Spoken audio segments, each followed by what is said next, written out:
আজকে আমাদের আলোচ্য বিষয় সমাস। সমাস সম্পর্কে কয়েকটি পরিভাষা উল্লেখ করা হলো বা প্রশ্নগুলি আলোচনা করা হলো। ১. সমাস কাকে বলে? পরস্পর অর্থ সম্বন্ধযুক্ত দুই বা তার বেশি পদের এক পদে পরিণত হওয়াকে সমাস বলে, যেমন পিতা ও মাতা সমান পিতামাতা। ২. সমাস শব্দের ব্যুৎপত্তি লেখো। সমপূর্বক অস ধাতু যুক্ত অ। ৩. সমাস শব্দের অর্থ কী? সংক্ষেপ। ৪. সমস্ত পদ বা সমাসবদ্ধ পদ কাকে বলে? দুই বা তার বেশি পদ মিলিত হয়ে যে পদ গঠিত হয় তাকে সমস্ত পদ বা সমাসবদ্ধ পদ বলে, যেমন ভালো ও মন্দ সমান ভালো মন্দ সমস্ত পদ। ৫.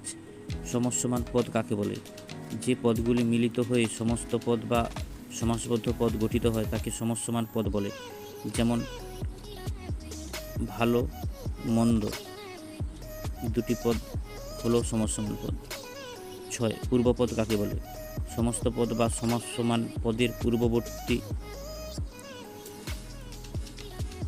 অর্থাৎ অগ্রবর্তী পদকে বলা হয় পূর্বপদ, যেমন ভালো মন্দ, এখানে পূর্বপদ হলো ভালো। ৭. পরপদ বা উত্তরপদ কাকে বলে? সমস্ত পদ বা সমসমান পদের পশ্চাৎবর্তী বা উত্তরের পদকে বলা হয় পরপদ বা উত্তরপদ, যেমন ভালো মন্দ, এখানে পরপদ হলো মন্দ। ৮. ব্যাসবাক্য বা বিগ্রহ বাক্য কাকে বলে?